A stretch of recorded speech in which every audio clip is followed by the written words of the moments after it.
Leeds, Leeds, Leeds. What is happening?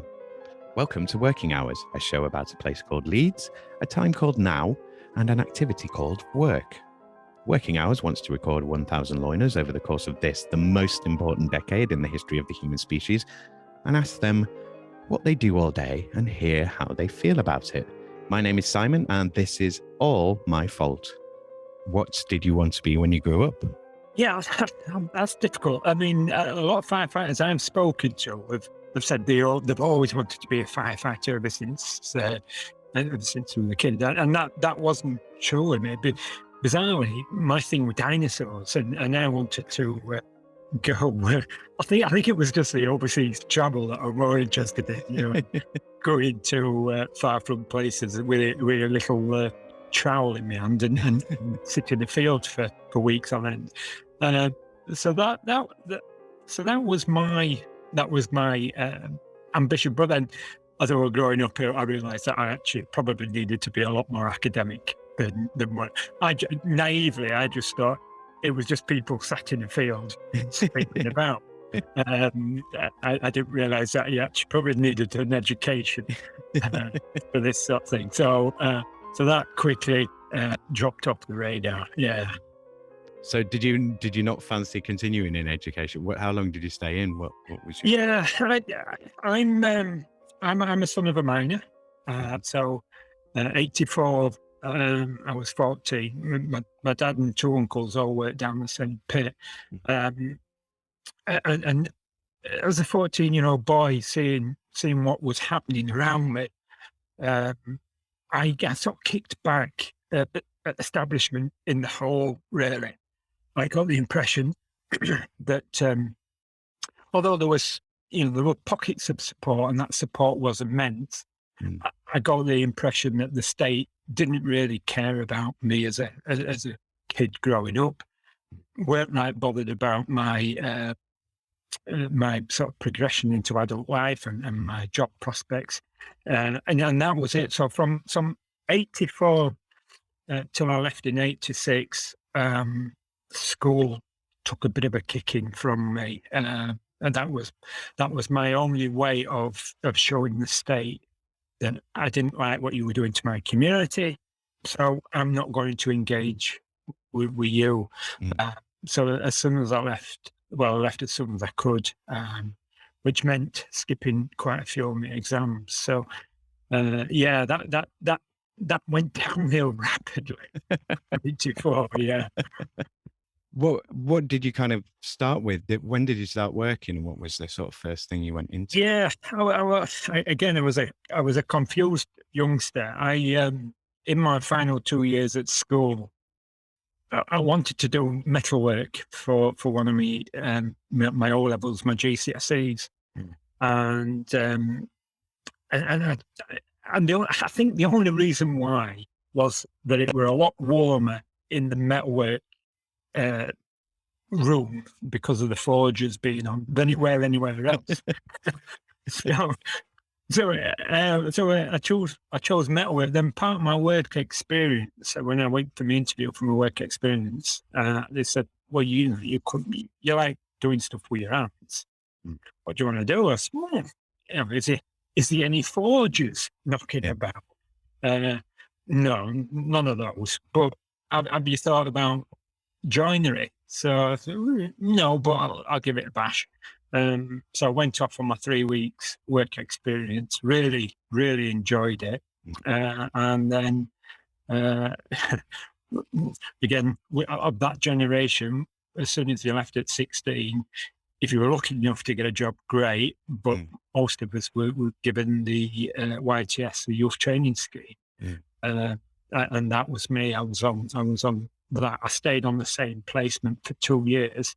And then at 18, when my YTS finished, I was grateful that the joinery firm took me on. So from 16 to 27, I was a joiner. I was bench hand joiner, making shops and bars and all sorts of stuff. You're listening to episode 50 and to my guest, David Williams. This is another Zoom interview recorded on the 19th of May, 2022. We need to end fossil fuels now. That's a fact. We need to work less, sell less, buy less, and consume less. We need to do less and have a better quality of life. That's my statement. This isn't just content to me. This is an endeavour. It is something ambitious with ambitious intent, and I need support with it. I need guests. I need listeners, and I need backers. If you can help this mission to try to map out what we did as our time on climate change ran out, then please do so in any way that you can. Thank you. Here's a little disclaimer before we crack on. My intros and outros do not represent the views or opinions of any guests on this show at any time, nor is anything said in these intros and outros a comment on my guests, unless it is specifically stated otherwise by me to be the case. I ask all my guests to provide me with short bios that I use to introduce them on their episode, and in creating my show notes, I write everything in these intros and outros and in any marketing material. What you hear here is my fault, just me, as are the questions in these interviews. Guests are given an opportunity to remove anything that they would like to from their interviews before I publish their episodes. Guests are not given an opportunity to influence what is said or presented by me in my intros or outros, nor do they have final cut of their interview. Hello, loves. Welcome back to Radio 4 from Hell. So it's been over a month since I dropped a new episode. Part of the reason for that has been the month itself. Last month, August, used to be the slow news month. Not anymore. And part of the reason has been my nemesis, the intros. Honestly, worrying about what I will say or thinking about what I should say or could say or whatever. There has been so much for me to lose my shit over.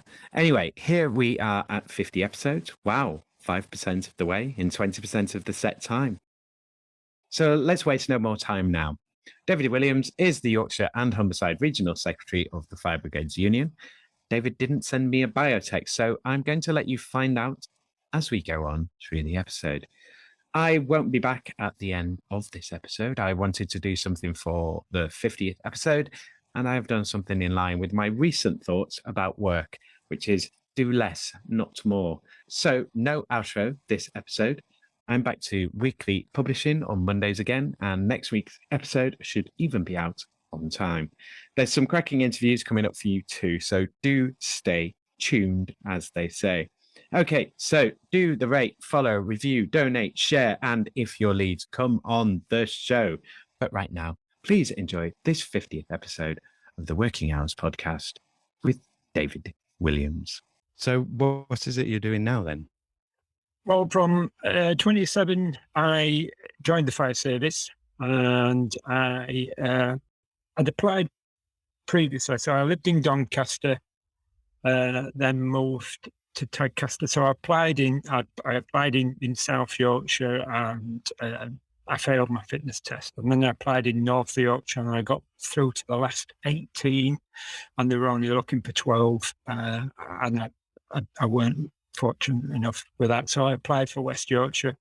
And at that time, the process took 2 years. So I was in the process for 2 years. So I must have applied when I was 25, because I joined when I was 27, and I became an operational firefighter. So, I mean, applying in each region, that's pretty dedicated. So you must have, like, what was it that you suddenly went firefighter? Yeah, I don't know, Simon, to be honest with you. I don't know if it was, I don't know if London's Burning were on at the time, whether I got caught up in all that emotion. Again, none of my families are firefighters. My dad weren't in the miners' rescue. I didn't have any friends who were firefighters. So I don't know. I mean, it was quite a career change from being stood at a bench with a bit of timber, making it into this, to going out and actively helping and supporting other people. I think the shift system was really attractive. You work 2 days 2 nights and then 4 days off. So so that was really attractive. We had a young daughter at the time. She was 4 when I applied. So I saw the benefits in that work-life balance. Yeah. And I was working long, arduous hours as a joiner. So I think there were some of that as well. But yeah, I can't quite put my finger on it, to be honest with you. Having a young child, did you never sort of think, oh, that could be a bit risky then? Oh. No, I never. No, and again, I don't know if it was part of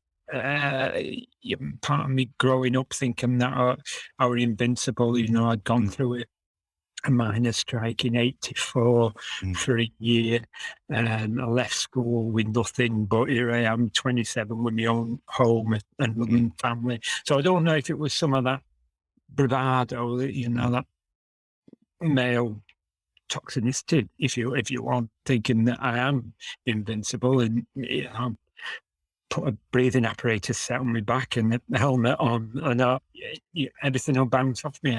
So no, it didn't even register. If I were to be honest with you, I was saying it didn't even. I don't know myself, but it weren't. It weren't a preventative thing to like say. I applied in 3 different brigades. Yeah. The only one I didn't apply for were Humberside. So, yeah, no, it didn't even cross my mind, I don't think. So, right, take us through the journey then, like sort of going into it and training, and like what's the average day like? What's it actually like, sort of day to day being a firefighter then? Yeah, sure. So in '97, when I joined, the course was a residential course. So I shipped out Monday morning, went through to Birkinshaw, just on the outskirts of Bradford, where Fire Service headquarters is in West Yorkshire, and there was a dormitory with all the male firefighters in. The female firefighters had their own separate dormitory, of course. And that was it. We was tied in Monday to Friday. We're very regimented. We were expected to have short hair. We were expected to have a sideboards cut above his ears. We marched everywhere. Very, very of its time. Very disciplined, very regimented. We had a peaked hat that we had to wear if we were outdoors, and we took it off when we were indoors. Very, very regimented. That's changed a bit, thankfully over the last 20 years. But so that was, and I think it still is to this day, a 13-week course, although it's not residential anymore. So it's a 13-week course, and you go in not understanding the mechanisms of fire and rescue and all the rest of that sort of thing. So it's quite a steep learning curve. Your fitness levels need to be above average, and you need to maintain them. And even now, we work on it's a technical term, but it's about your oxygenated blood. So it's 42 VO2 max. So it is quite a high level of aerobic capacity that firefighters expected to have and still need now. We've gone away. You may have seen them yourself, the Firefighter magazine, where there is all these huge, great big blokes. That's not the case anymore. We were sort of going away from that, and there's very few firefighters in the service that are as built as that now. It is about aerobic capacity. You need a certain level of strength, of course you do, but you don't need to be Arnold Schwarzenegger. So you do your 13-week course, then you have a pass-out parade. Your family come up and see you, and it's all again very regimented, but it's a very proud day. I mean, if that's your bag, you're going to love it.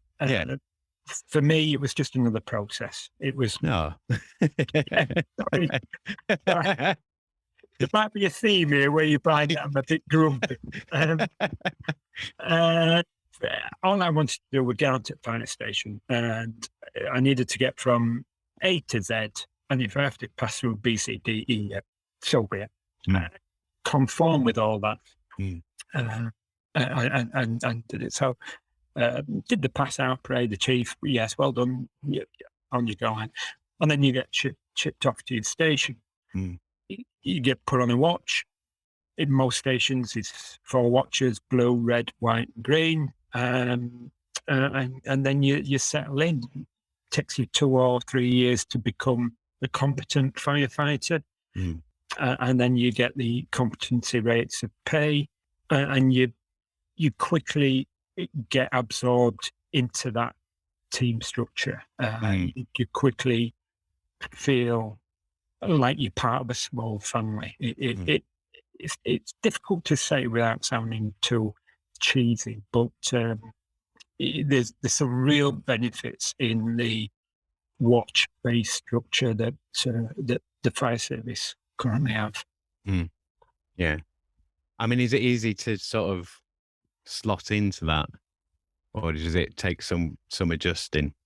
Yeah, it can be. It can be difficult. And again, if you've got a particular characteristic, and I'm not talking about the 9 characteristics in the Equalities Act, but if there is something slightly, if you're on some sort of spectrum, or if you've got red hair, it can be quite daunting about going onto a watch that is still pretty much 90% white male.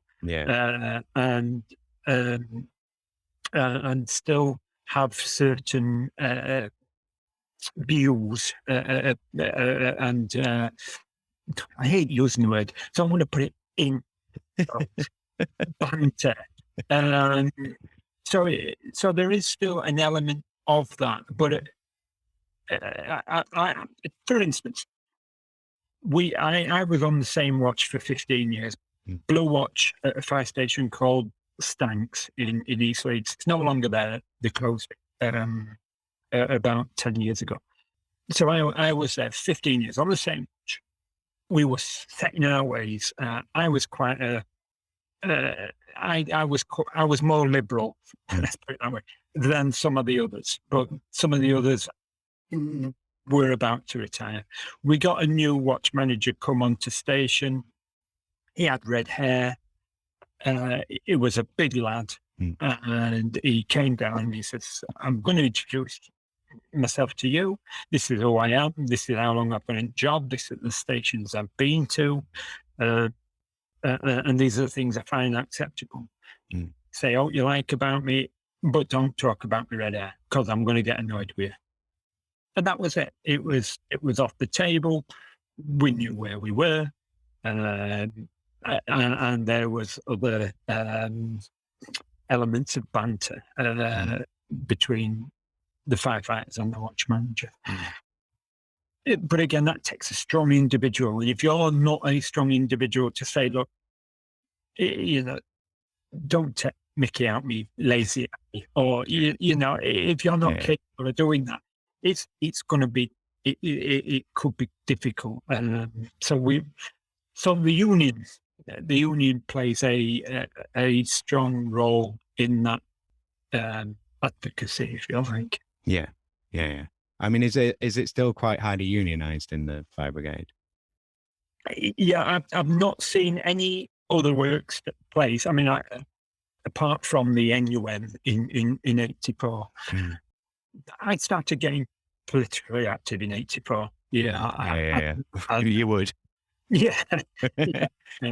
And then the poll tax and the I really did in '97 when I joined the fire service. I'm trying to remember because I'm not quite sure, and I perhaps should have done a bit of research. It may have been a closed shop at that time, but I'm not quite sure when that legislation came in to say that it's not. So if it was a closed shop, everybody who joined the fire service had to join the union. I don't think it was. So I think that legislation come in and stopped that practice from happening before that.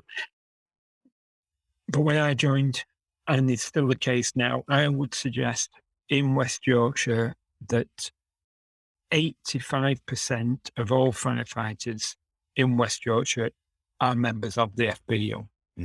The density of our union is like no other sector. The teachers is probably, but the teachers have two big unions. Yeah. Or certainly at least two. But our density in our sector is like no other union. So absolutely, we are, we punch well above its weight, but that's because of our unity. That's what gives us our strength. So I normally, I want to take people back through this. It's kind of fallen off the news agenda, but it's still sort of ongoing, and it seems like we've kind of all wanted to forget about it. So I think it's kind of important to kind of go back. But I also think, looking at that through the lens of work. So as we were going into lockdown, or when we went into lockdown, was there a huge change in how you were working, when you were working, what you were doing? Yeah, just take us through that experience. I perhaps need to go back a little bit, because me personally, although I'm still a operational firefighter and I still work for West Yorkshire Fire and Rescue, I'm a full-time union official. So I've been the Yorkshire and Humberside Regional Secretary for Fire Brigades Union for the last 4 years. And before that, I was the Brigade Secretary in West Yorkshire for 6 years. So it's called being off the pumps. So I've been off the pump for 10 years. So my experience with lockdown is probably a lot less interesting than being a firefighter's experience of lockdown. My experience was pretty much the same as every office worker. Please don't go into office if you can, and then please, you're not going into office. So that's me in a nutshell. The firefighters were slightly different. A lot of our work is engagement with the public about fire safety. So whether it's visiting schools to speak to children about the dangers of fireworks, or burning rubbish, or we even do stuff on certainly for the older kids. We do stuff about driving responsibly. So whether it's that, whether it's going into people's homes to speak about fire safety, so that a lot of our engagement, or whether it's a school fair or a fete or whatever. So a lot of our work is involved around that, and again, because we work together as a unit, that can be as small as 5 on a one pump station, or a station that's only got one fire engine, or it could be 9 or 10 on a fire station we took. So we work together, we eat together, we sleep together. It obviously in dogs. Although there has been an element of that as well in the fire station. Well, they're always right. Yeah. That's people. You put them together. Yeah. Relationships are going to form on. So it were quite awkward initially for firefighters who have that close engagement with each other. Sat round having the breakfast on around the same table, sat round having the lunch, sat round having the supper, whatever it is, drilling, doing exercises and training and drilling in close proximity to each other. It was very awkward. You tried to maintain social distancing, trying to keep everything clean, masks. So that side of it was awkward. The one thing that happened almost immediately was that all external engagement stopped. Yeah. So our fire safety messages didn't get out there. So we were fitting smoke detectors speaking to people about dangerous chip plan and a safe exit. It just never happened. So that was awkward. And I don't know, Simon, but I'll have to check as well what happened with fire deaths during that period. Yeah, I was going to say, was there an increase in calls, decrease in fire? Like, I mean, with more people being at home, hopefully they're less tired, so they're paying more attention, so it happens less often. Or, but you don't know, do you? It's just like everyone's locked indoors, panicking, maybe doing foolish things. So yeah, and then all I saw was visions of busy mums, predominantly trying to look after maybe 2 children, trying to school them whilst trying to log on and do emails whilst trying to do the kids' lunch. Just trying to do so much that's when accidents can happen. So I don't know about activity level, whether it increased or decreased. I don't know. We'll have to wait to see what the figures show with that, and if there was any sort of peak. So that was a worry. And then the union, along with our national employers, agreed initially to do 11 extra roles. So firefighters' role map is quite wide, as it is fire and rescue, isn't it? So yeah. So you've probably seen stuff about firefighters attending terrorist incidents, water rescue, kids with their heads stuck in railings. Yeah, I've had a couple of those. Lion rescue. So it is quite wide. Lion rescue. Lion. No, sorry, not lion. Lion. Lion. Right. Okay. Yeah. I was going to. Yeah, I'm not letting that go. A lion. Yeah. We've got a scoop there. Yeah, we do lion rescues. Yeah. So the abseiling stuff. So we do all that as well. And then so we introduced these other elements, and that some of it was when they set up the Nightingale hospitals. Some of it was our blue light drivers would drive ambulances.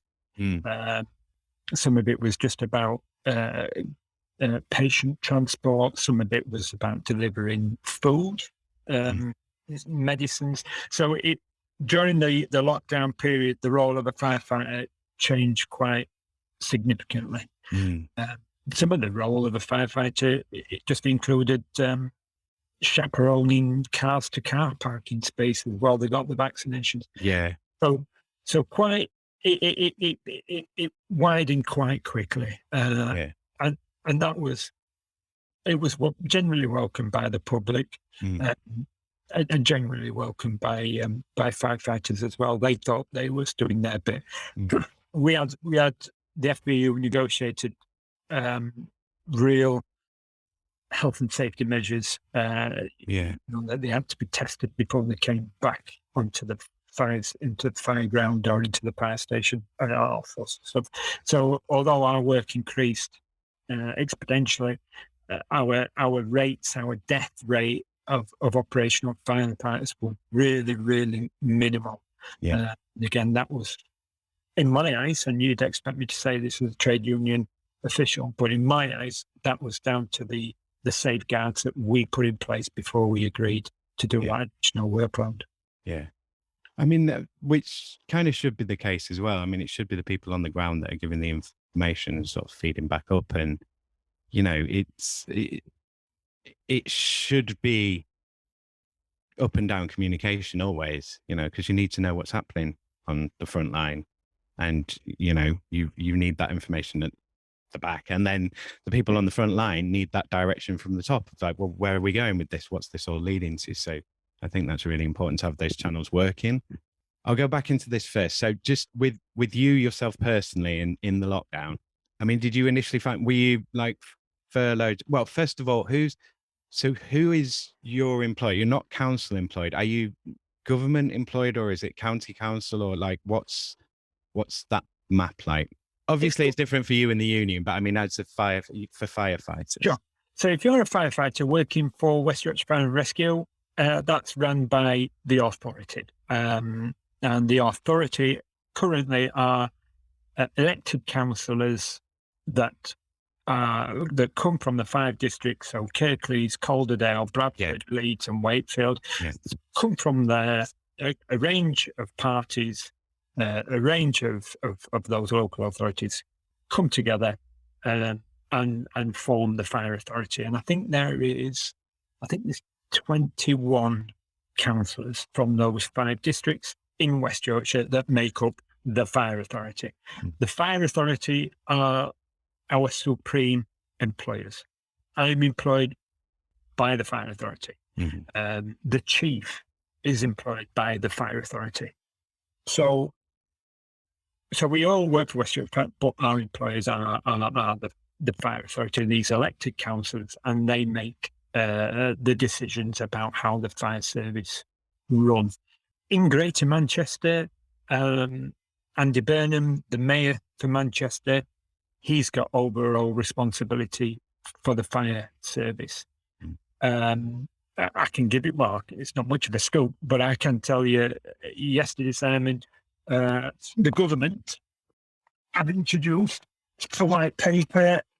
So reforming our fire and rescue services. It's a white paper that's gone for consultation that went out yesterday. In that, they have made no beef about it, that they want one single local employer. In North Yorkshire, so West Yorkshire have got a fire authority. So it's councillors from across parties come together, make decisions on how the fire service is run. How many staff we need, how many operational firefighters we need, how many fire engines, yada, yada, yada. In Greater Manchester, it's Andy Burnham, the mayor. I sort of expected Tracy Braben to take ownership of the fire service. She got rid of the Police and Crime Commissioner, so I half expected Tracy Braben to take ownership of West Yorkshire Fire. She hasn't, and I don't think she's any interest.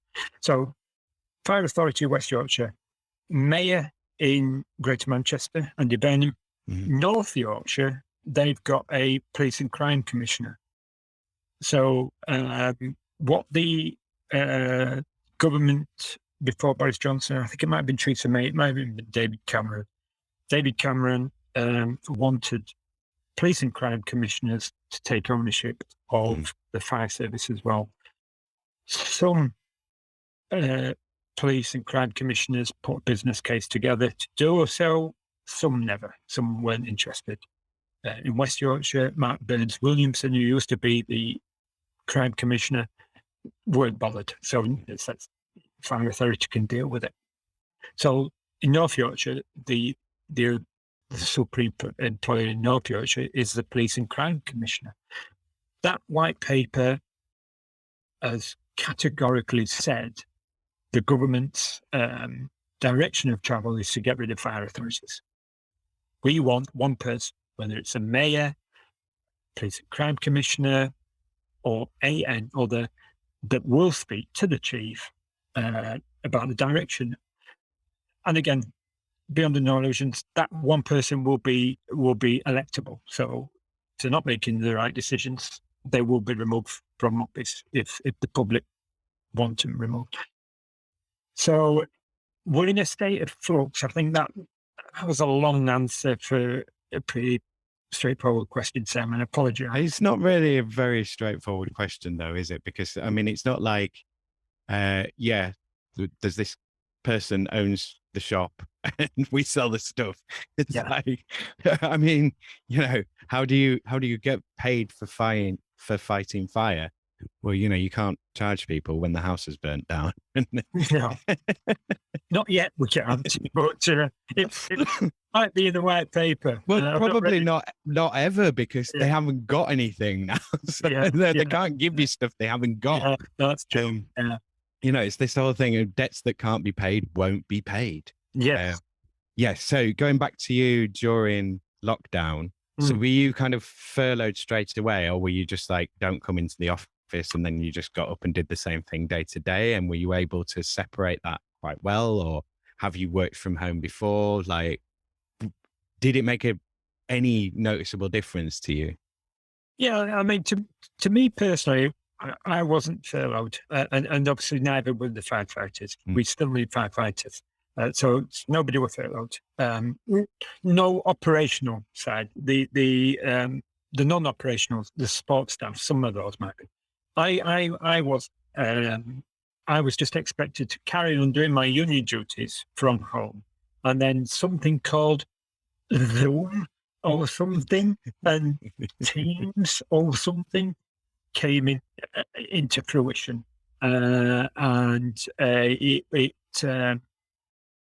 it was quite exciting, it's fun, and it brings us carbon footprint right down.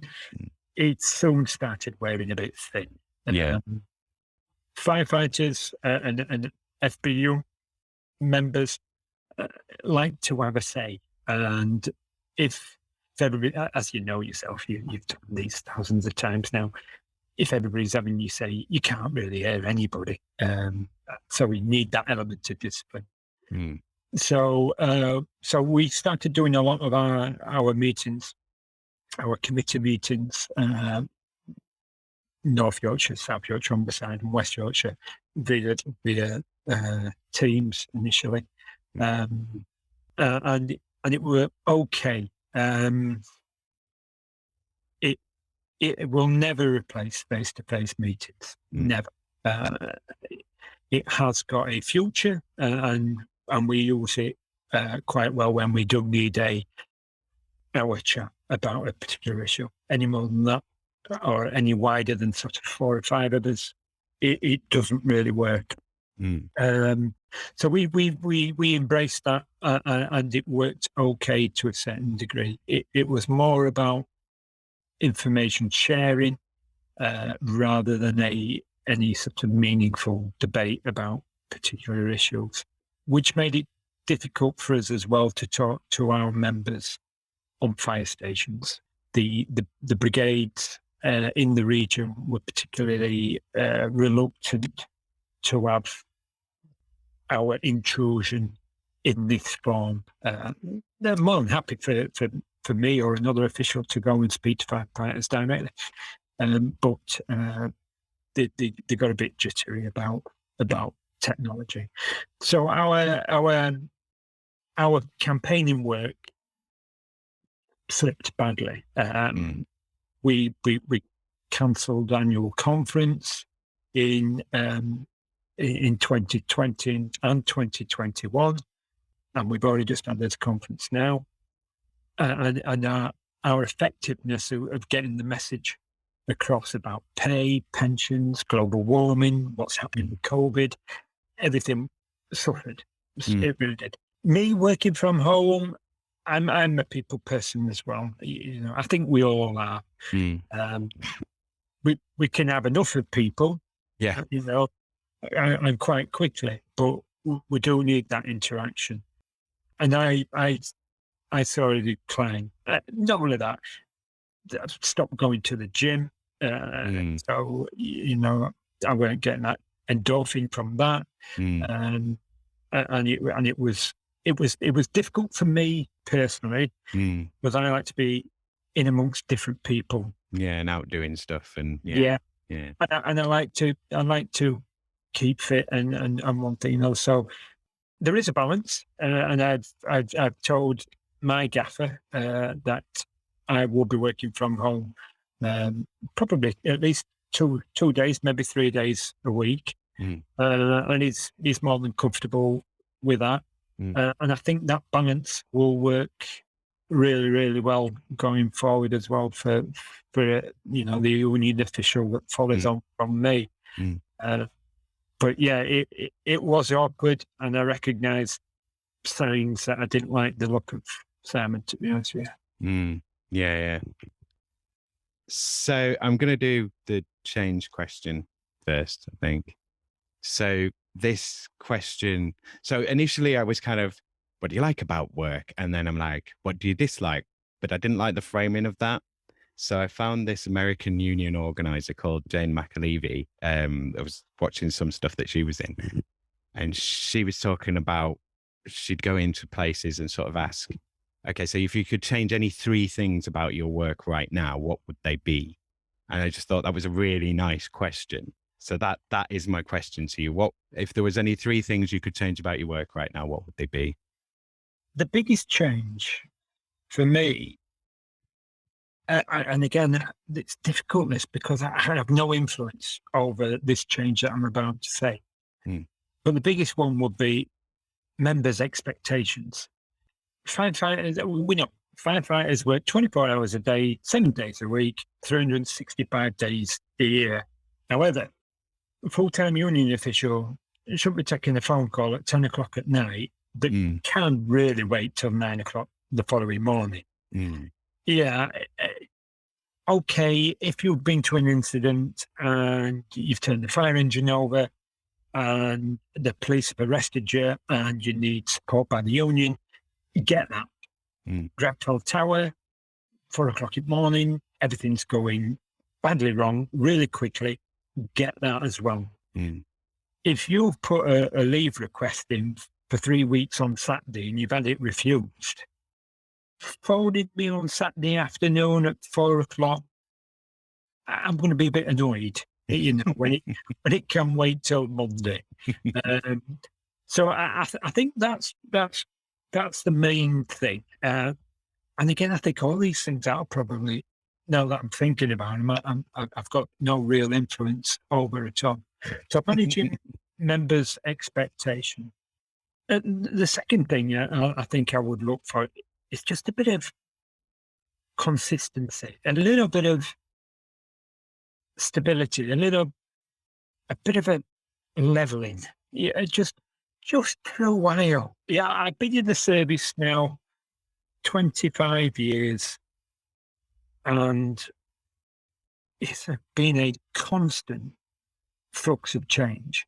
Station closures, changes to start-finish time, attacks on pension. I mean, the fire service, in my time, we've had the pension changed from when I joined to the 2006 scheme, and then it was changed to the 2015 scheme, and it's changed to the 22 scheme. So we've had three changes of pension schemes in 25 years. The constant reform in our fire and rescue service. There must have been a dozen papers in the last 10 years about how to reform the fire service. We are constantly, and I get that, we are a public sector body. You pay my wages. Yeah, but there's a tendency, because it's like a bureaucracy has to produce papers. It's kind of like, well, I've come into this new job and I'm doing this job now, so now I need to write a load of papers. And it's like, really, do we have to read them? Really, do we? You're going to change them next year anyway. Yeah. So yeah, I get it. I get. Yeah, but it's a pain because it's like you don't know what you're doing. It's like, well, can we just do our job? Like, why? Yeah, no. Can you just leave us alone just for a period of 2 years? There was a survey. The West Yorkshire Fire Service carried out a survey by a third party company that came in, and it were anonymous. And the overwhelming response, I think it were over 70%, said it was the uncertainty of the job that made them anxious. What am I going to be expected to be doing next week? And again, of course, there's an element to that. We're a firefighter. We're emergency service. We don't know what we're going to get turned out from 1 minute to the next. But the elements that we can control, your leave, for instance, you can't have the second week in August off because a lot of people have got that week off. But you can have the first week in August. Oh, great. Those elements that we can control. we don't seem to be able to control them very well, and that has that negative mental impact on people. Is my pension going to be safe? What's my pay rise going to be like next year? Am I expected to attend a terrorist incident? And if I am I insured by my insurance? Yeah. Because my insurance saying I'm not. It's not my role. If you die, you're not getting your mortgage paid. And so there is so much uncertainty about the road that if we could just level that out and just have a period of stability for everybody to stop spinning the plates, that would be immense. From a more selfish point of view, I would want more active firefighters. Firefighters, like everybody in society, moan a lot. Unbelievable about pay, how much diesel's costing, the green zone in Bradford, how much it cost me to get across Humber Bridge. But then when I say, right, we're having a demonstration on June 18th in London, and we can get you some free train tickets. We're going to put coach on. We are a coach for 4 hours. We'll get you to Leeds and get you to King's Cross in 2 hours. Do you want to go? Saturday, isn't it? No. So what I would want, from a selfish point of view, is more politically engaged members, rather than just saying how bad everything is. Actually get up and do something about it, and make the change yourself. I agree with you. I also kind of agree with them as well, in that, I can see the sort of will it do anythingness of it.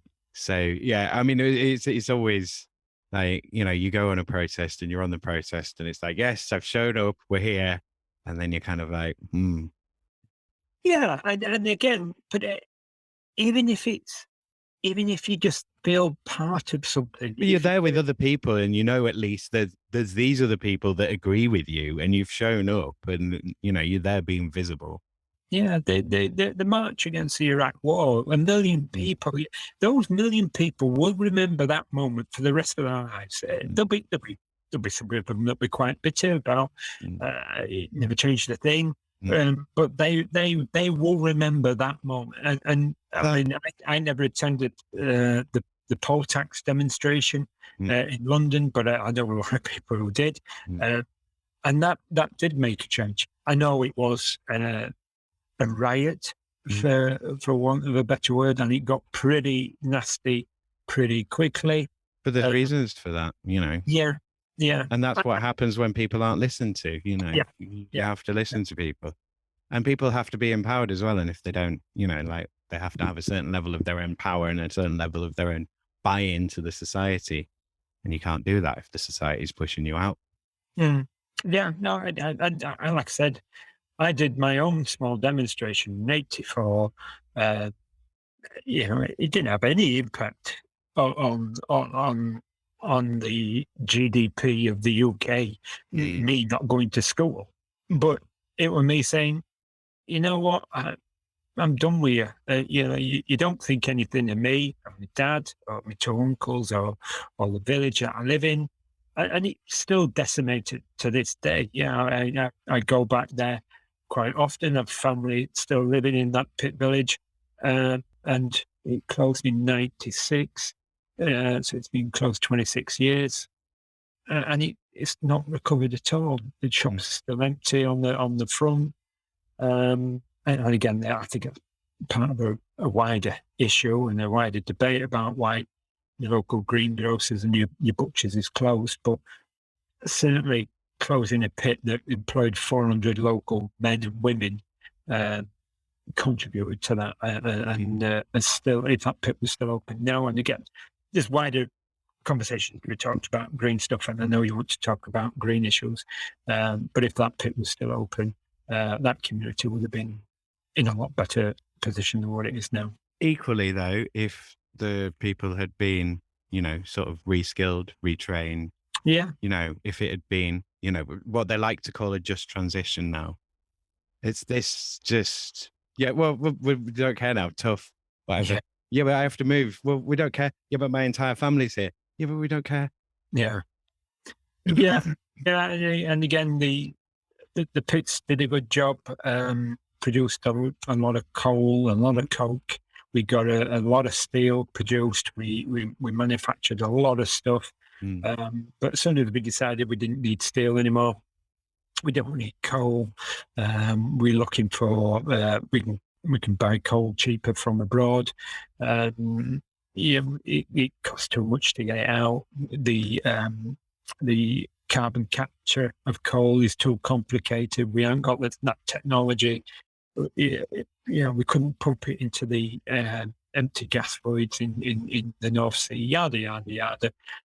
It was just a decimation of the working class areas. And, Yeah, well, that's exactly what it was intended to be. Yeah. It was just a straightforward attack. If there was a universal basic income, let's go from now. I mean, would you still be doing what you're doing now? I get the impression you would. Would you perhaps use it to do less hours, or, you know, how would it change your work, do you think? Would it change it at all? Or would you take the opportunity to go have a couple of years off and do something else for a bit? Like, how would it change things for you? yeah, I mean, and it's as with most socialist ideas, they're so simple. I mean, just unbelievably simple ideas. You know, just anybody can understand it straight away. So having a income that you could do everything you want to do. Not everything you want to do, but everything you need to do. Pay your certainly. bills, yeah. Yeah. So everything you need to do, and perhaps some of the things you want to do. If you had a basic income of that, why wouldn't you vote for it? So it baffles me to this day why that isn't a good idea for the working classes. Unfortunately, why they wouldn't embrace that? Would it have any impact on what I did or do? No, it wouldn't. No, I would still pick the phone up at 10 o'clock on a Friday night and answer a question about why you can't have 2 weeks on Saturday off. And and then I'd moan about it to people like you. They need to take a look at themselves.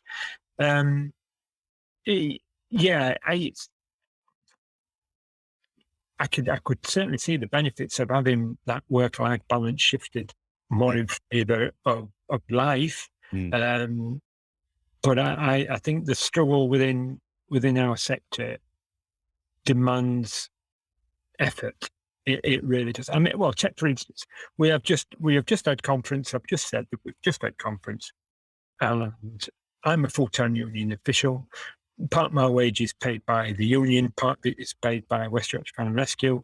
And conference has decided, and I'm glad they have decided that I can't work I can't have a secondary employment. Yeah. I never have.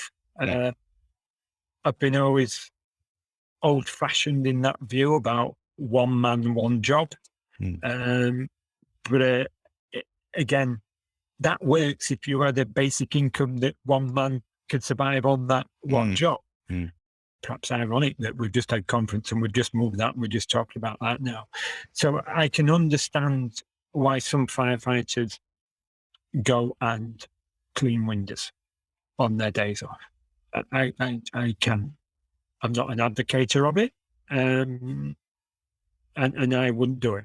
And that goes back to when I joined in '97. I went onto station, Blue Watch at Stanks. The first question they asked, "Oh, mate, what's your name, Dave? What did you do before?" "I'm a joiner." "Oh, I've got lots of work for you to do." "But what does it mean?" I said, "Oh, can we do this? I'll pay you." "No, mate, but I'm not a joiner anymore. I'm a firefighter." "Well, what are you going to do on your 4 days off?" Hello? going to have it off. And they, oh, right, okay. I don't quite understand that, but, you know. So some will always argue, and have done, and did do at conference, by the way, that as a full-time union official, it's my right to, work on the bar from 6 o'clock till midnight, if it doesn't impact on my day to day, or it's my right to write a book on weekends, or drive a taxi, or whatever. Yeah. It's up to me. Yeah. But I'm not of that opinion. Well, I mean, there's a reasonable argument there in terms of like the amount of work that you're doing, and like we know that if you work over a certain amount of hours, productivity falls, and you work in an area that's specifically safety. So you need to have your wits about you. You need to be fully resourced. You need to not be stressed out, not tired. Not that you need to be in the most perfect Zen position all the time, but like the less things that are on your mind to worry about are the less things that it could potentially go wrong. Yeah, and again, we go back to the work-life balance and the universal basic income. I think, is it Ireland where they work a 4-day week, and the trialing it in Iceland. Yeah, there's a few places trialing it. Yeah. So, and I think there's a small sector in this country somewhere. I think there's 4,000 volunteers or something, perhaps doing something. Was it one of the big tech ones said they were going to do it? Mind you, they say a lot of things. I mean, they're like governments now, aren't they? They just say things all the time. Yeah. We said a thing today. Yeah. Oh, we've said another thing. Here's another thing we've said. All right, what you doing? Oh, awful stuff. Yeah. Okay. Yeah. Oh, aren't we great? Now buy our products. Yeah. Yeah. So, yeah, I mean, I think the one good thing that has come out of COVID is that people have woken up to the fact that perhaps we are becoming a slave to the state. It is cheesy, is that sentence, and it sounds a bit radical, but this is the thing. It's creeping. Is the thing. It's like, because things have changed. Like, they've changed fast, but they've also changed slowly, and it's sort of, there's this mode where we kind of have to present things as everything's fine, but everything's not fine. Like, I mean, you just look around the edges and it's kind of, oh, look, India and Pakistan are 50 degrees centigrade, or, flash droughts here, or floods somewhere else. Like, it's not fine. Yeah. The politics looks normal as well, but, you think of 2015, 2017, like, you think of the news media and the news cycles and the levels of hysteria and the things that people are hysterical about, and then the social unrest that's all over the place, and the lockdown. The lockdown was not a normal thing. I mean, at one point there was like 2 billion people locked down at the same time. These aren't normal experiences. They're not every day, but they are every day, because, you get up and you go and do your job the same as you do every day, mostly. So it's not, I don't think it's a normal time. No. And I just keep on thinking, I think it was either the comedian Mark Steele or the comedian Mark Thomas. One of them was talking about, he'd been on the tube, and he was seeing people, opening up the laptops and sending emails, or doing it on the phone. And he says, it's just bizarre. Even the Victorians didn't carry the cotton mill and the cotton looms to work, doing the cotton before they got to work. So stop doing it. And that's, I get technology can be a wonderful labor-saving device, but you've got to put that down, and you've got to say, right, I'm at home now. This is my relaxing, 8 hours for work, 8 hours for leisure, and 8 hours for rest. It's simple as that, and we'll give you a living wage, or a universal basic income, and you can take your kids to Magaluf for 2 weeks in August if you want, and you can buy them the rocking horse that they've been wanting for the last 9 months for Christmas. Mm. It really is that simple. And again, I think the thing with the media is they will constantly drip feed back that you need to go into office, you need to buy your Starbucks, you need to buy your Subway at lunch, you need to go for a pint after work, you need to get on that tram train, because the world will collapse. Well, it never. We've just had pretty much 2 years of it on. Yeah, it just did, and we're still here. Yeah. And what was it announced? I think it was yesterday or the day before yesterday. There are now more vacancies than there are unemployed people. So, and I get, I get that the figures can be fudged, and are you really employed if you're working for Deliveroo? But really, just look at your life. And a lot of people, a lot of the elderly sort of left work and had no desire to return. And then some younger family members, or some young parents have decided that actually setting up to office for 6:30 and leaving little Johnny in the care of preschool, nursery isn't a good idea. So we've just got to maintain that mentality, and I think that will help the world become a better place, I think. So let's do climate change then. Sure. So, and I want to, I don't know if this will come naturally to you. So the question is basically, how your work addresses climate change, and like if you can do anything in your work sort of on the day to day to kind of adapt, mitigate, or, sort of decrease your carbon, those kind of things. I'm also using climate change as sort of, to represent the widest sort of green agenda. But also, with that firefighting background, just the level of fires, the increase in the level of fires, what that will mean. And then also, if you could just speak a little bit on fire engines and just, driving to fight a fire, which is heating up the world that creates more fires. So, over to you. Yeah.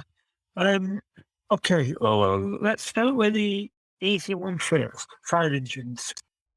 Well, they're about 9.5 ton, maybe more than that. Probably returning around about, I would say, no more than 10 miles to a gallon. Might be a bit more. Might get 15 miles to a gallon at the most. Do they carry water as well, or is that all purely from the hydrants? Yeah, no, they carry a ton of water, one metric ton. So it don't last long, but that initial it gives you that initial. Well, you can crack on straight away, then, can't you? You've got the pressure. So it's I think they're around the average fire engine is about 9.5 ton, might be a bit more. I might return 10 to 15 miles per gallon. You think about a firefighter's day might be going to a school visit that's 3 or 4 miles away in the morning, then come back. Then they might do some training where the fire engine's actually running to pump the water.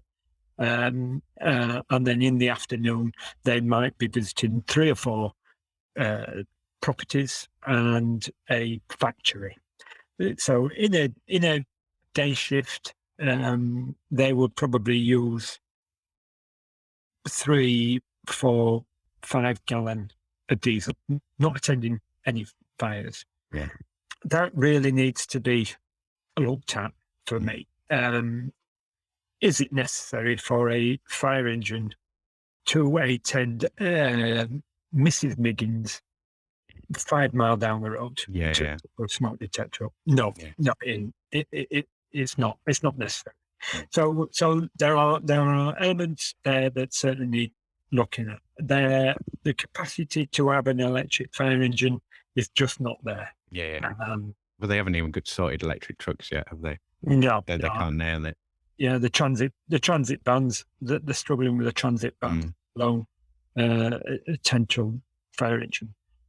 So there is really no alternative. So what we've got to do is reduce our carbon footprint by reducing unnecessary journeys for me.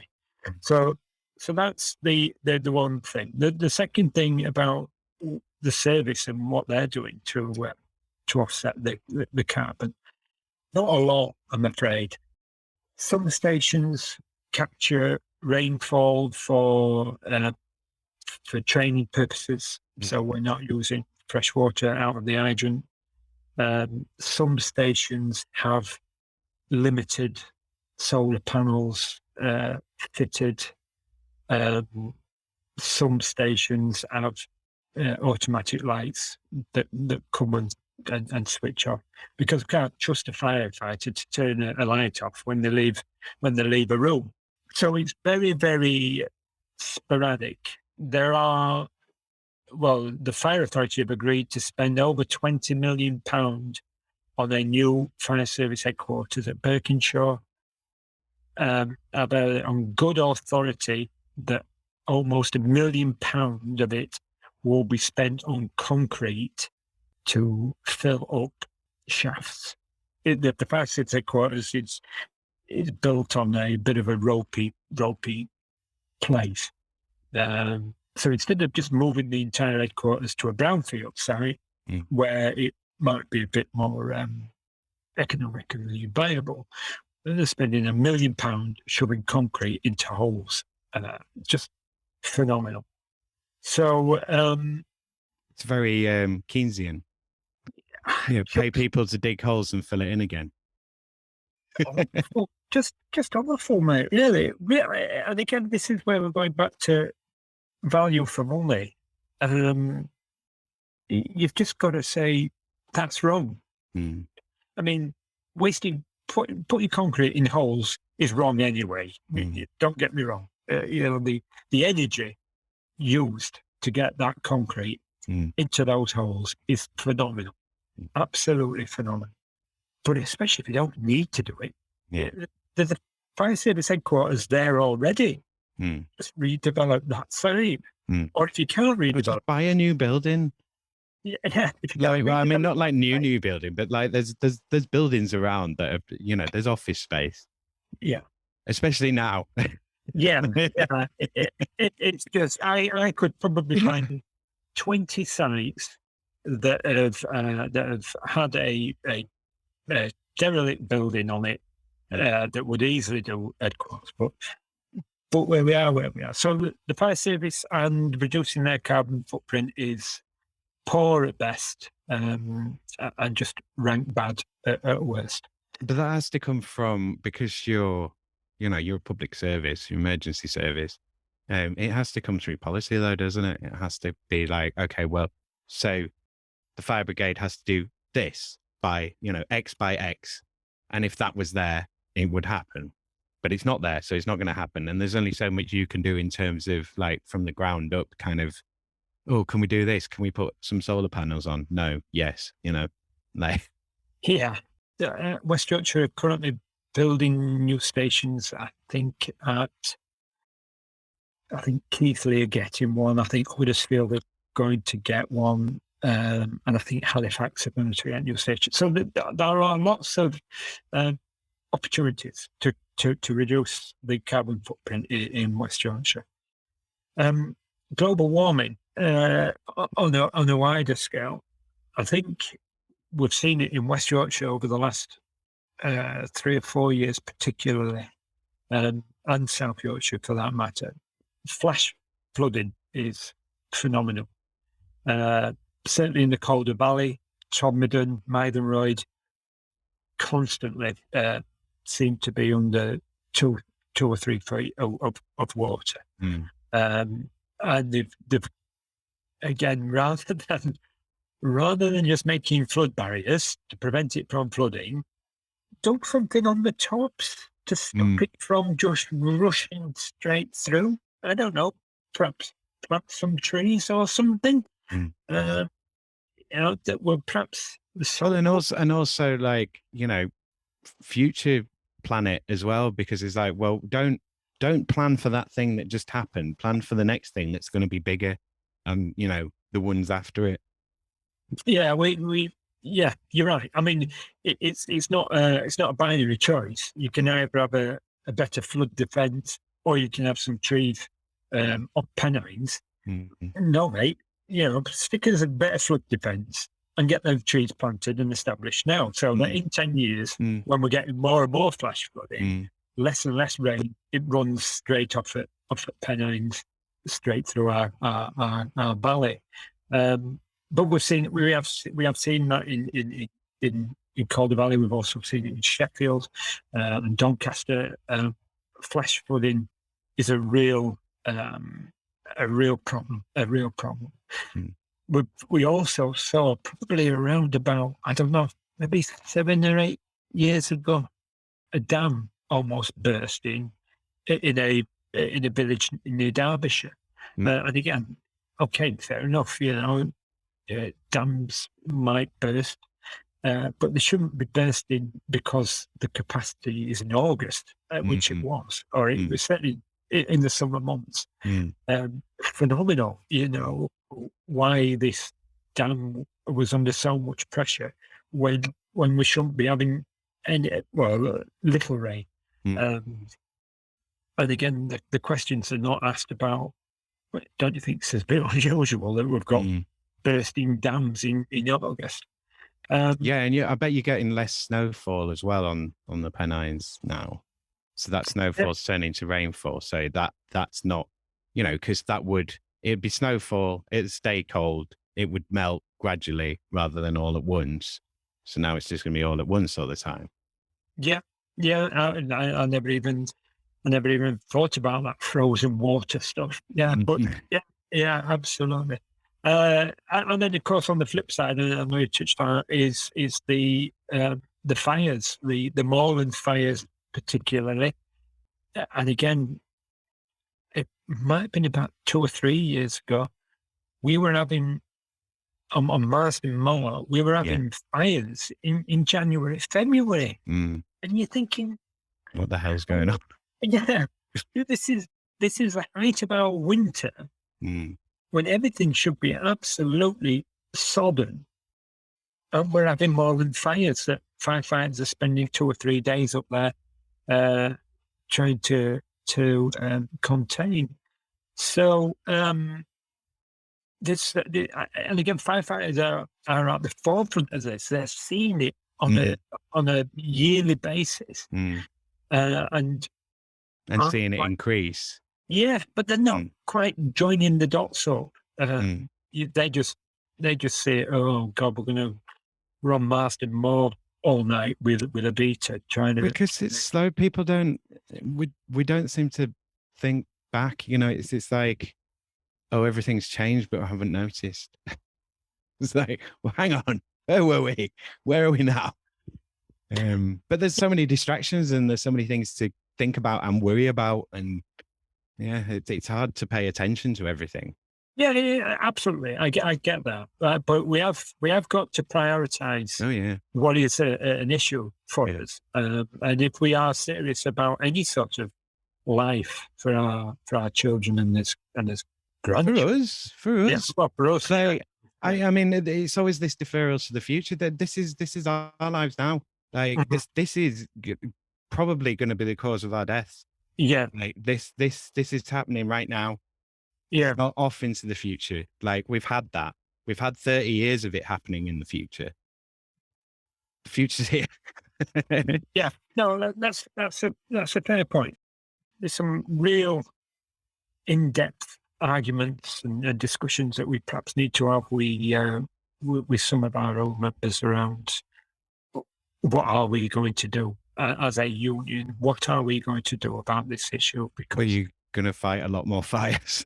Yeah, yeah, and attending a lot more floods. Yeah, Yeah, yeah, yeah, yeah, yeah, and more risk, because every one of those events that you're going to, that's more risk for you guys as well. yeah, More risk of injury, more risk of everything. Yeah, yeah, yeah. It's and and probably with less pay as well, to be honest, because they'll still be cutting everything. yeah, So it'd be less pay, less resources, more risk, and more work. yeah. Well, I mean, That's been the trend. yeah, yeah, yeah. That's where I go back to where we were saying that the role of the firefighter has just changed exponentially. There is no statutory provision for us to attend flooding incidents. Mm, We don't have to go. mm, It's not part of our role. mm, We get no additional funding for it. When I say we, the fire service, the chief. Um, However, the chief in West Yorkshire, particularly, has got 2 or 3 powered boats. He's got mm, half a dozen paddle boats. He's got 3 or 4 water specific train stations that deal with these incidents. There are life jackets and buoyancy aids and all sorts of stuff on every pump. Vast amounts of money are spent on water rescue that there is no statutory provision for in this country, in England. mm. Anyway, in Scotland, there is. The Scottish government have said that, I've recognised that there is a statutory requirement for firefighters to attend water rescue incidents, and have paid them accordingly and give extra money for training and equipment. I was going to say, is that the issue? What a surprise. Yeah. Well, again, but we keep just doing it. It's that constant drip feed. It's not Just for this, good enough. just to that. It's just not good enough. It's No, like we no. can't keep half-assing everything Yeah, because we just can't. Things are going to get really real. yeah. It's something it's going to snap, and I don't know what it is, but we just can't keep going in this direction. Yeah. Okay, so staying on happy subjects, Brexit. Yeah. So I don't think it will have, but it'll be interesting to find out. Has Brexit affected your work at all? I suppose you might have had staff leaving. But yeah, has there been any noticeable change in what you do and how you're working from Brexit? In a nutshell, no. There's been the only impact. Well, the union felt it massively. It was so divisive. It was just unreal. I can only imagine that that's what Scotland faced with their referendum, with their independence referendum. I've never felt anything like it in my lifetime. The referendum. The union's position was to remain. That's what we advised our members to vote. We saw that there were more benefits being inside the EU and the single market than there were negatives. We had a few members who, believe it or not, commuted, lived in France, worked for London Fire and Rescue. And I don't know what the impact has been on that. There hasn't been much of a follow-up. But the impact to the service as a whole has been negligible. We don't source any equipment or anything. A lot of our PPE is British manufactured. Our appliances are well, they're not the Volvos,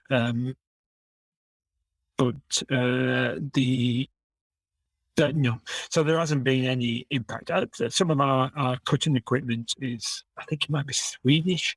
That's a firm called Clan Lucas. But the impact to our service from Brexit has been negligible. The biggest thing was that just firefighters falling out. Yeah, just everyone arguing. Yeah, just phenomenal, really. It was Yeah, we're still find ourselves in the situation we are now. 6 years on, I've been made the role. It, it's yeah, it's been a negative impact all round. But Mm, regarding providing a service, no, there's been no real change at all. mm. So, have I got any happy questions? So we've done the UBI, we've done climate change, we've done COVID. Social media, not necessarily a happy question, but maybe it is. Yeah, Um, so my question is to see, social media has a creep. We still call it social media, yeah, and many of us are using it for work, yeah. and for most of our work, and get most of our work through social media and so on. What relationship do you have with it work wise? Do you have to do social media work for work? Do you get information from it? Do you use it to kind of organize? Like, how do you use it, and do you feel that it's useful enough? So in terms of the amount of time you spend on it, is that return of investment on the time worth it in terms of the value that comes back for you? Sorry to use all these marketing terms. No, no, I know where you're going. Yeah, as a union official, I don't use it at all. I'm such a luddite. It's unbelievable. It's I use it in my private life, but as a union official, no. The problem, it's not a problem. We can manage it. I get that. Um, but it has been used, certainly in our region, as a tool to dismiss firefighters. Mm. Uh, so they've been on their private social media sites. Well, Just yeah, Facebook, doing their own they're on, thing. Yeah. they're on Facebook doing their own thing, making a comment, uh, which resulted in four members in South Yorkshire being dismissed. So for our sector, being such the fire service opens doors like no other service can. Mm. You know, you tell anybody you're a firefighter, they pretty much think you're God, Mm. and Yeah. what you say is gospel. Um, and the chief and principal officers and the fire authority want to protect that brand at all costs. Yeah. Yeah. Yeah. I mean, it is your most valuable asset. It's like, you know, the police obviously have their own public relations issues, and medical staff, like they get a lot of grief that I think, you know, it's blaming the system, but not blaming them. But you guys are kind of like, hey, they've put the fire out and they've saved the cat, and Yeah, yeah, you're the yeah. goodies. Yeah, they're going back for a cup of tea now. Yay! We'll bring them some biscuits in a minute. Yeah, and I get that, and it is a brand that has taken a while to build. You know that. Yeah, obviously it was sent into the stratosphere during Second World War. You know the heroics that those firefighters did, to try and safeguard the country and the people of it. It was just phenomenal. And there still are. I don't like the word hero because it's Mm. too commonly used. Everybody's a hero now, and it annoys me. And I don't even class myself a hero as an operational firefighter that saved many people. Many. Mm. We're just doing his job, but we are. There's this sort of around the fire service.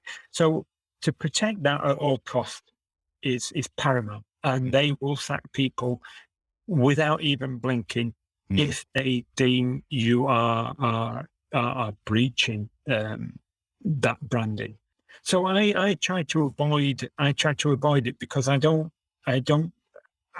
it as a brigade official in West Yorkshire, and the engagement with the members was around 50%. I had about 500 followers in West Yorkshire, but the vast majority, over 2,000 other followers, were activists from either trades councils or other union reps who I'd met, or even just even just anarchists, just interested in what I had to say.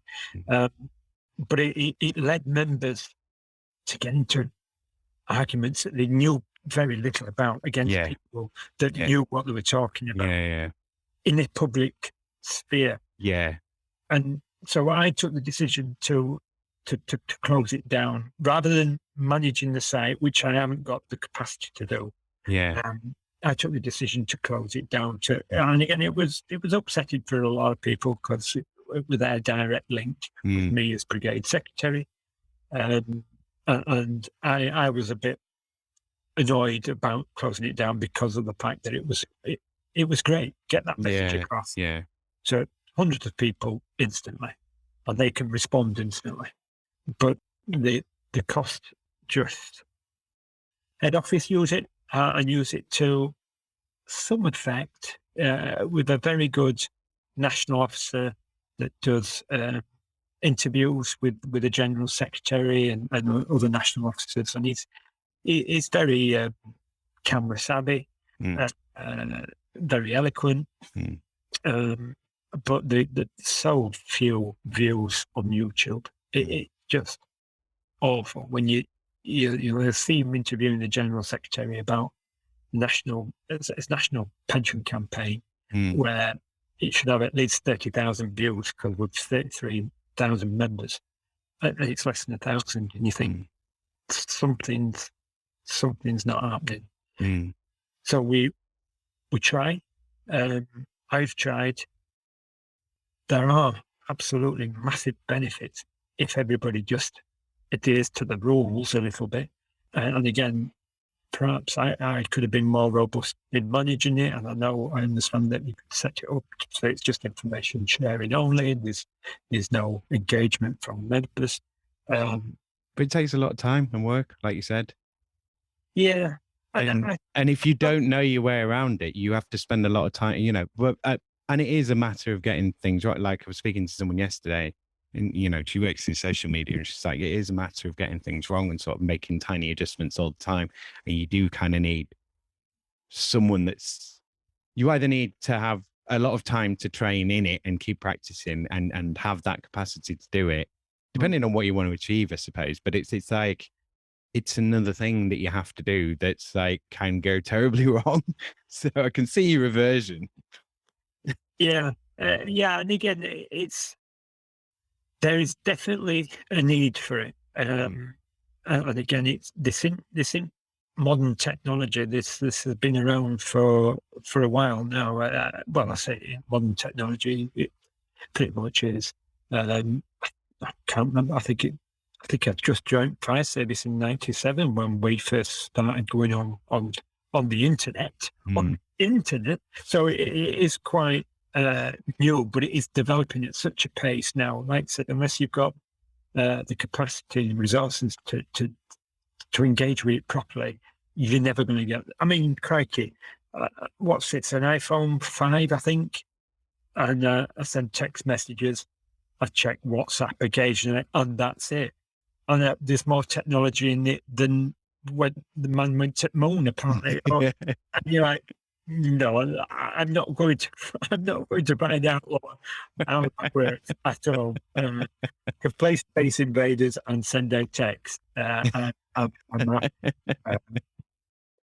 So yeah, absolutely, there are incredible benefits to be gained, but you then see the flip side of Donald Trump and the dangers of irrational thinking and Facebook following and Twitter and all the rest of that sort of stuff. And it just frightens me. It really does.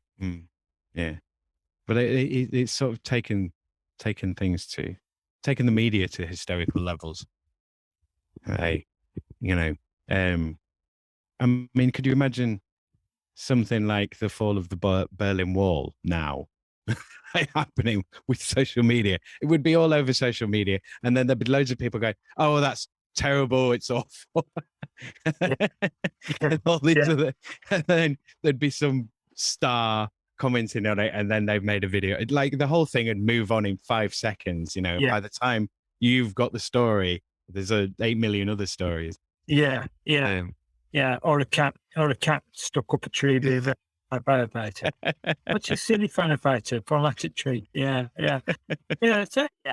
Absolutely. And I don't know where the future lies. I mean, it's certainly not in print media. We're seeing a decline, thankfully, of that, and it's only a matter of time, I think, before even the most obnoxious editors lose a job, because the owners of these papers are not going to start losing money, not for anybody.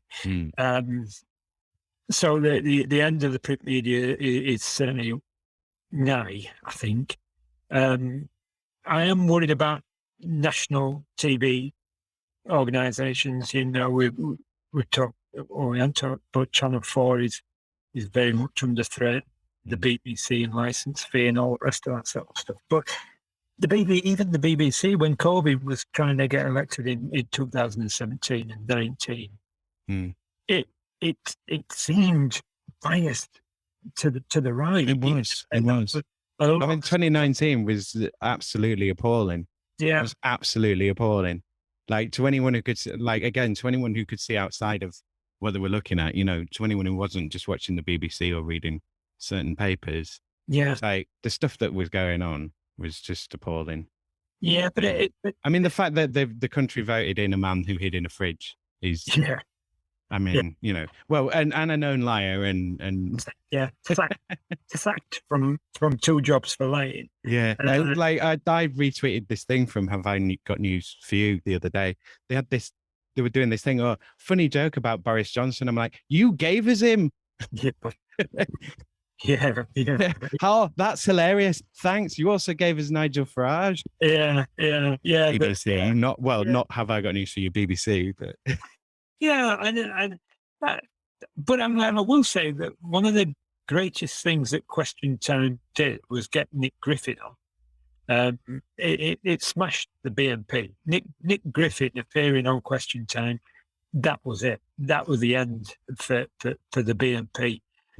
Farage were a different character altogether, and again, giving him the platform constantly, particularly on Question Time, was outrageous. He was, he was the most publicised man in the country. Yeah. So I'm still between a rock and a hard place about the BBC. Why would the Tories want to get rid of the licence fee? They don't. That's just to keep them in line. How are they gonna tell everyone in the country what they want them to know if they don't have the BBC? Like even Murdoch makes them sort of dance around a little bit and change their message. But I am sceptical of social media as well, especially with the Cambridge Analytica. And the work that was done for the Brexit referendum. That frightens you. Again, and it might be my naivety that I'm frightened by it. But if you see that this is absolutely a sustained, targeted attack on how you should be thinking, and you don't actually know it because it's actually happening subconsciously, that's gotta concern people. It really has. So I've sort of checked my news from various sources and cross-reference it against them all pretty much, apart from Boris Johnson, because if he told me it was 20 to 12, I'd phone up the talking clock. Yeah, I just, everything. He's lying because his mouth's moving. So the social media. Someone's asked him a difficult question because he's hiding in a fridge. Yeah. Oh gosh almighty. Yeah. Just so deflated after. I mean, I was devastated in 2017. We were so close. It was unreal. But 2019 just absolutely killed it dead for me. I just, And then you got 2020. yeah, yeah. But I mean, we're at point now with a general election in 2 years, so we'll That's we'll going to be see where it. so hellish, man. It's going to be Yeah, so hellish. yeah. Hey. Yeah. I think one thing that the left are guilty of is, and that's trying to ridicule people into yeah, you're stupid to Yeah, vote. right thinking. Yeah. Yeah, Oh, well, you're not thinking right. yeah, yeah. And they've really got to drop that, because these people aren't stupid. They knew what they were voting for. Boris stood on a platform of getting Brexit done. Mm. That's what they wanted. That's what they wanted to. Mm. I don't know what his next platform is going to be, but I don't think it's going to wash anyway with the vast majority of the electorate. So, yeah, just enough point there, Sam, a little bit. So apologies for that. No, that's fine. I encouraged it. What was that last question on? That was the social media question, wasn't it? God, we really diverged there. So I'm going to start winding it up now. I mean, I'm sure there's more I could ask you, and I should probably go back and get more specific information about specific work stuff. But I think we've got plenty there. And yeah, as I say, I'll send it back to you. So, is there any social media stuff or anything that you want to flag up? I mean, even if it's just for members or just for the firefighters or for people who want to, like, is there anything you want to promote or anything that people should click on if they want to know more? No, I don't think so. I think I'd say I'm incredibly blessed in so much that I've got a job that I enjoy. Mm. I'm close to retirement, where I will really start enjoying my life altogether. I'm in a union that is strong and united, and has got a good density, that fights for equality and fights for pay and fair pensions. And I'm certainly grateful for having this opportunity to have a chat with you. And I just want to wish you and all your listeners and watchers the very best of health and a happy future, because times are going to be difficult. And I think if we stay united, the working classes particularly, we'll be all right. We will. Well, that's it. It's friends and neighbors. It's it's a time to build power, and it's time to know people next door, because, the people 100 miles down the road might not, probably won't necessarily do anything to help you. So, yeah, it's a stick together sort of time. Yeah, absolutely. Because we are stronger when we are united. I mean, like I said, we talked about the referendum, and you just can't get any more divided than 52-48. That is just so, the division there was just so overwhelming. And we are 6 years in. There is an element of division still in the community. And we've just got to get united. There's more that unites us than absolutely divides us, and that's whether you've come from Syria, Afghanistan, Ukraine, whether you're born in Donny. We have more that unites us, and we should never forget that.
Working Hours is presented, edited and recorded by Simon Treem for Western Studios Leeds Limited. The music was The Bees from Chopin's Etudes, which is in the public domain and was taken from museopen.org.